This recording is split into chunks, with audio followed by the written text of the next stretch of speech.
I'm back. Cruising along, and isn't it funny how people always want to pass you on the right? I've got this guy that's been telling me for 2 miles. He accelerates hard to catch up to me, and then slams on the brakes and takes the off ramp. What's the point? Going in front of you, just wasting gas and brake pads.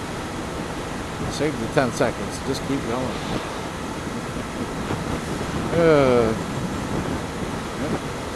Getting overtaken. What do we got? What do we got? What kind of car? What kind of car? We got a kind of Infinity. Hell, bro, I'm going 65 indicated, so I'm probably doing like 62, 63. Hey, go ahead, catch that bear bait for me. Needs less tickets for me. 390 northbound. Right lane closed. It goes back to riding around once in a while, once a week at night. Figure out where road closures are. I don't regularly travel that section of the expressway, but when I go shopping I do, so now I know to avoid that this coming weekend. But I'm going to a neighboring city, Batavia, New York, which is about 25 miles away from Rochester. If you look at Rochester on the map, down below the bottom center of Lake Ontario, Batavia is towards the west, and it's about halfway between Rochester and Buffalo, but a little bit more south. It's roughly 25 miles from Rochester to Batavia, roughly 25 miles from Batavia to Buffalo. And I haven't been out to Batavia in a while, but there's a flea market going on this weekend, so I'm going to head out there and see if I can find anything good. And, someone hitting the on-ramp hard behind me. Find out if it's an LEO or not. I'm going to get them. I'm going 61. So. And I never hear vloggers talking about their speed. Maybe they're worried about getting busted and being on video saying how fast you're going. But dude, they already know. They got the radar. They know how fast you're going. Even the cheaper units are pretty accurate. You know, plus or minus like 3 miles an hour. So. Go at 10 over. Now, even if you consider that 3 off, you're still going 7 over. This is a beautiful curve right here. Early in the season, so I don't want to take it too quick, but it's a good sweeper that you can really take it at a pretty good clip. The tires are warmed up and the weather's nice.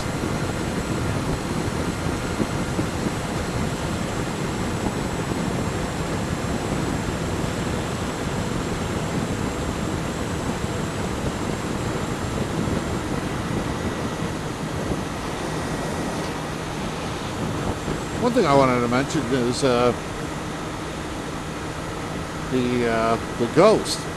There is no drag whatsoever on my helmet, and I don't know if that's a combination of just my helmet shape and the Drift Ghost S, or if it's my fairing that's causing the air to get around it cleanly. But whatever combination it is, it doesn't pull on my helmet at all to the side. And I know a lot of people with the GoPros say the GoPros do. They definitely pull to the side or pull on the top of their helmet. So I'm glad to report that, at least with my big old noggin, I don't have any issues with it pulling on my helmet at all to the side. So I've been watching the reviews on the SENA Bluetooth units, and I believe it's 210, I believe it is the one that everybody's raving about. For some reason, I was looking online, and the prices on them were over like $250. I did not know that was for 2 sets. Apparently, you can buy a single set for around $140 on Amazon. That's much more reasonable. I thought that there were $300, the original $300 price I quoted in another vlog, I thought was for a single set, and apparently it's for 2 sets and a bunch of accessories. You can buy a more pared down unit with without a ton of extra accessories that you don't need for $140. So I'll be getting at this ride this season, putting on the other side of it, so I have Bluetooth capabilities, because being able to listen to GPS directions will be really awesome. I haven't had a chance to get out and ride a ton yet. This is only my 4th outing so far for the season. Second vlog. The other rides I had were short, and it wasn't worth it to get the camera out and get it set up and whatnot. So I'm working on finishing off my tank of gas that I had that was stored. Getting some fresh go-go juice in there. And I'm sure that whether I post this or not, I'm just going to say it, that I will probably be posting mainly raw footage that's unedited, for the most part, because until I get some editing software and learn how to use it, doing seamless video editing is going to not only make my video choppy, it's also going to reduce the video quality, because you're going to have to re-encode it. Anytime you re-encode it, you're going to drop the video quality, and then you upload it to YouTube and it's going to drop it even more. I'd rather just upload the raw footage and have it look as best as it can, even with its any flaws it may have. Speaking of which, I had a few guys, friends and co-workers and family check out my first set of vlogs, asked them for some critiques. They all agreed that the audio is a pretty good balance. I am louder than the motorcycle when I'm talking, but you can still hear the motorcycle in the background. And I have the mic sensitivity turned down to 1 bar out of 3, which is what VonGrumble recommended, and it seems to be real good. I would believe that if you wanted to pick up more background noise, like other people and the bike and everything, you could put it up to 2 or 3, but you wouldn't be able to talk because you'd overpower the mic and distort. Wow, I hit this light green. This is a rare light to get green.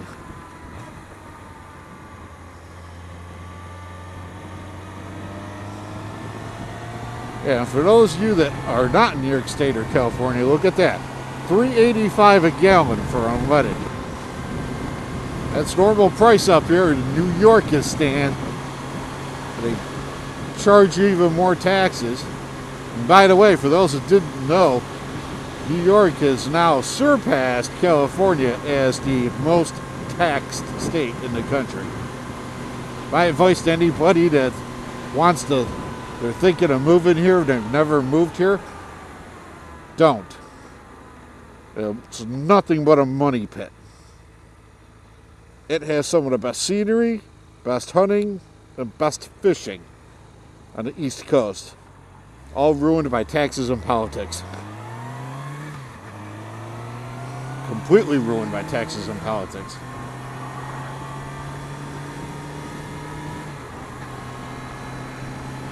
My oil light comes on occasionally, and I'm turning hard and accelerating hard. And I got my oil changed at the dealership right before I put the bike away for the season. There's Rochester for you guys. Look at it and wait. Check it out. It's all of Rochester, New York. And 720, 60 frame per second glory. Speaking of which, I have my drift in night mode now, in the low light mode, shooting at the same 60 frames per second I was shooting the other night. So the difference between my first vlog and this one is they were both at 720, 60 frames, but tonight's vlog is with the low light mode on. So I am going to be curious to see the difference. And I'm not riding the exact route, but I'm riding enough of the route I rode the other day, so it'll give plenty of contrast and lights and cars and dark and bright areas that you should be able to make a informed decision on what's going on. There's Henrietta Fire. What's up? 612.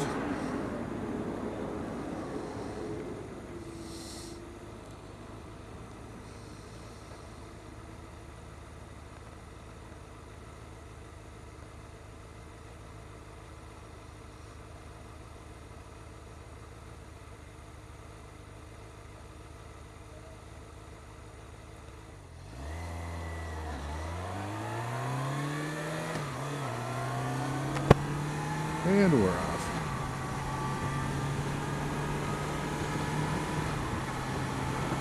This is my local automotive row kind of road. Every town's got one, so where all the dealers pile next to each other. So you look at all the newest cars and contemplate how you're ever going to afford the payment, let alone the insurance and the gas to feed it. That's why we love our motorbikes. Yes, we do. 45 to 50 miles per gallon and faster than you. Gotta love it. Okay, look at this guy. Turning up, red light. What's the point, buddy? It's red. Hey, there's a stop line, and it's right here. You see that? Look at that. He's almost completely covering the crosswalk. Come on, people. Learn how to drive.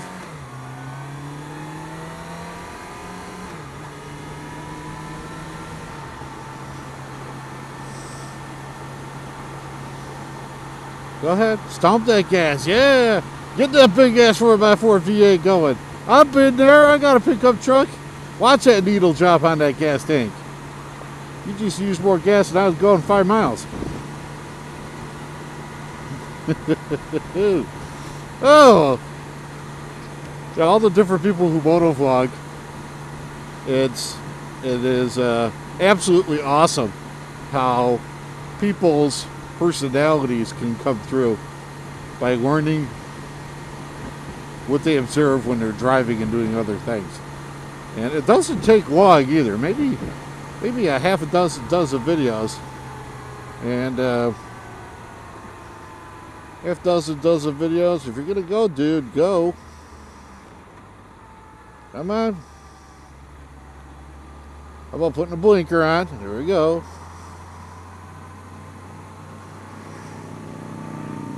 All right, here we go. Chase on Two Wheels was just doing the thing inside the helmet, part 1 tonight. He was talking about his Panigale crash. You know, that guy, he's got drums, he's got everything else. He's worried about the stuff not rolling off. Give him a wide berth. Everything seems to be strapped down decent, and all the straps are tight. So that guy knows what he's doing. Excuse me.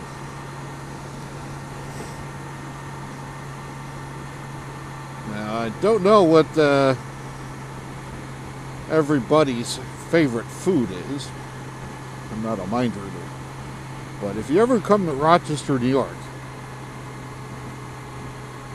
you'll more than likely hear about a culinary dish called the garbage plate. There is a place called Nick Tahoe Hots that has been here for a long time, and I believe it is now called Stevie T's.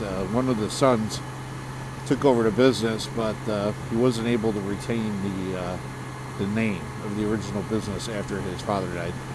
But a garbage plate is 2 meats, either like hot dogs, sausages, hamburgers, a bunch of French fries or home fries, and like coleslaw or beans, and then covered with a slathering of meat sauce and hot spices and Frank's Red Hot and everything else. Some people get it with all the garbage on it, so to speak. Some people don't. It definitely will fill your stomach. Some people can't seem to hold them down. I don't know if Man vs. Food ever went there. I know he went to another place here in Rochester. I can't remember the name of it. Another place that's been around for a very long time, 50 plus years. But garbage plates are good. They're copied all over town and all over New York State, and they're called different things: trash plate, sloppy plate. But they're all essentially the same thing. So if you go to Wikipedia, you'll actually find it if you do a search on garbage plate. And thanks for tailgating me like the idiot you are. Yes. You know what? I'm gonna.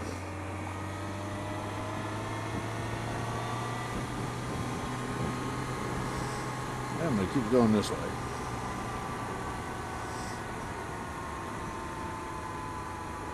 Because one, I want to see where this Yakov's going, and two, I'm going to give you a look at downtown Rochester. And oh, it's lovely, lovely potholes. And I cannot, I repeat, cannot do this city justice on how horrendous it maintains its roads. The roads are bad.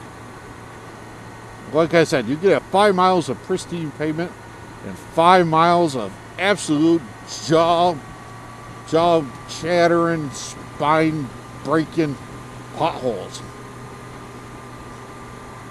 And I should probably get some videos of some close-up footage of some of the potholes in some of the bad places. That was a rut that was about 6 inches high I just hit. Took my butt right off the seat. I should get some footage of all these potholes, and you can see just truly how bad they are before they fill them in. We go through the same thing every year. Winter just tears the roads to hell, and then they quickly throw this cold pack on it, and that's all they do for the season unless they repave that section of road. Don't hit me, buddy. Don't hit me.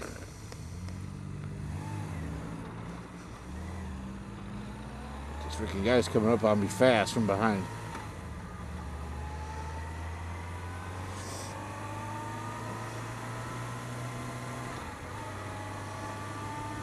So I'm cutting across from an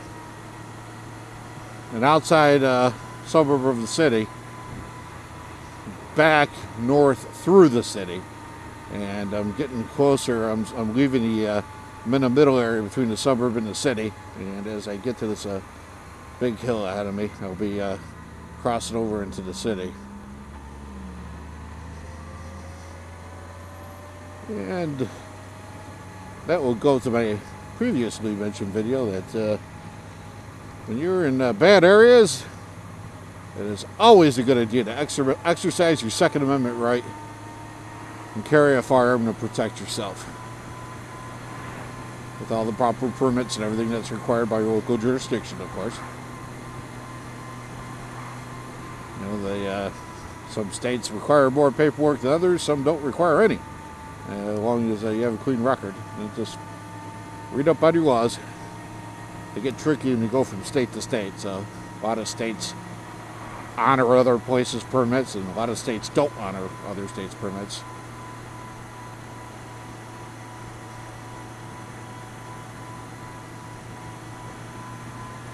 I'm surprised my temperature gauge is getting up to 75. Hey, look at that. Wasted tax dollars. Let's see, how fast am I going? How fast am I going? 28. See? Indicated 34 on my speedometer.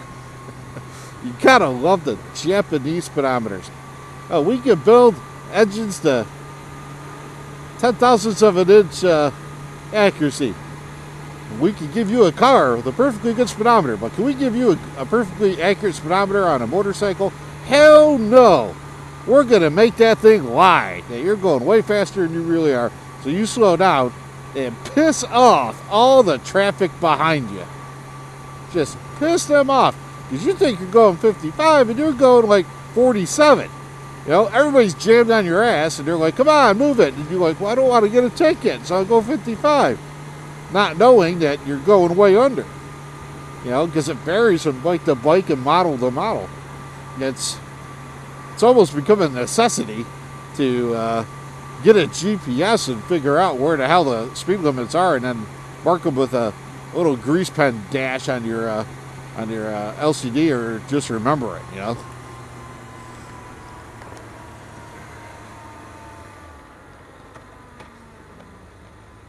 Right over here by Ford Street and the Ford Street Bridge, which crosses over the Genesee River.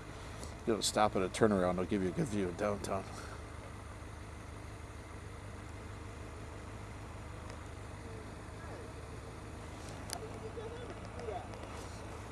What's that? Yeah, it's a camera. It's recording everything I'm doing. Someone hits me, I got it on tape.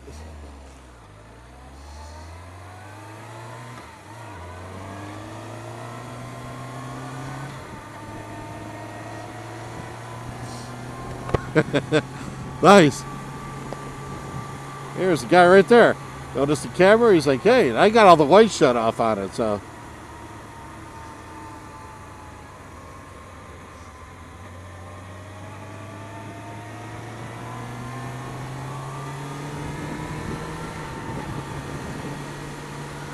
Alrighty.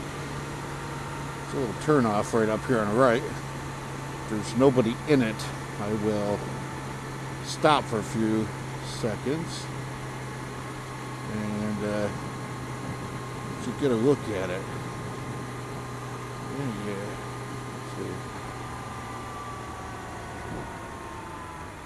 Let's see. Yes, no. And you see, here's a real good bump right there.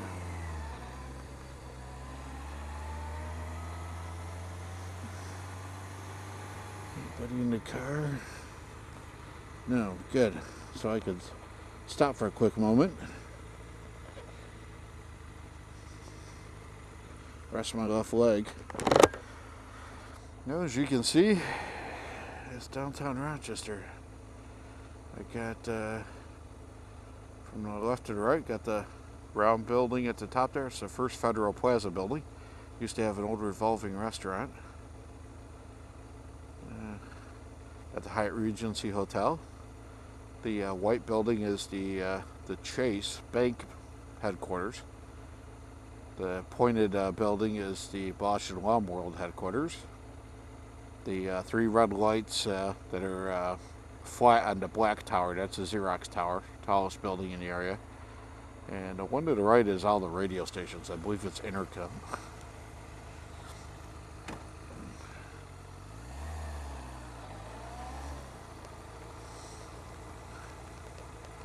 So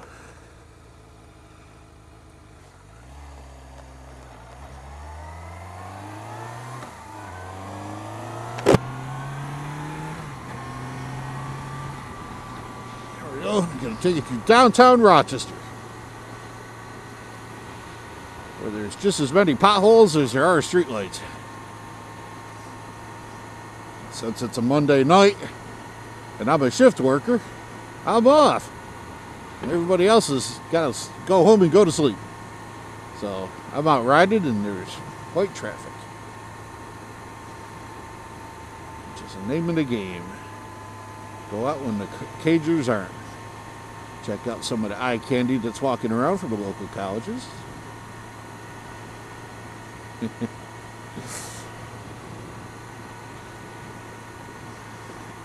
Got to love it.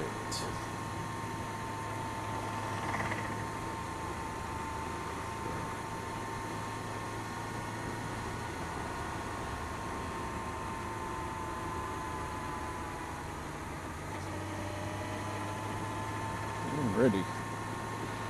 Man, this road that I'm riding right here is where I had a motorcycle accident 2.5 years ago. So you see as I'm driving along here, there's a welcome to High Falls sign there, and there's a traffic light.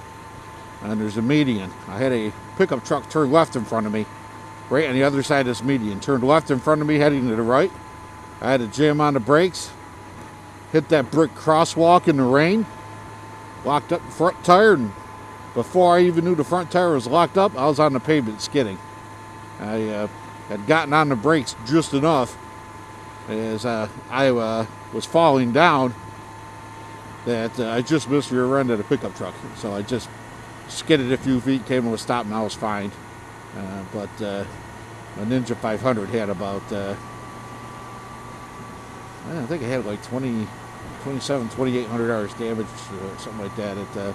So a little bit, I only had one payment left on it, on a 3-year loan, and I was going to trade it in for this bike I got now, the YZF 600R, and they wound up totaling it out and just giving me a check. So I was going to get like $2,000 traded, and they gave me a check for what the bike was worth. The bike was worth about the same amount, so it was basically a wash. I just, instead of giving them the bike, I ended up just giving them a bank check for the money, and they used it as a down payment on a new bike.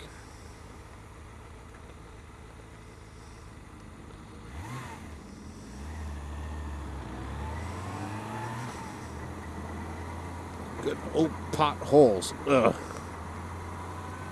Did you wonder why you miss a shift? Yeah, you like business shift. Yep, business shift, all right.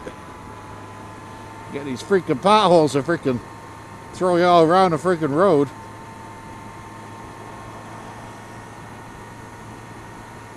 Gotta love this drift though. I'm hoping that the low light mode works even better than the other footage I got, so we'll have to see.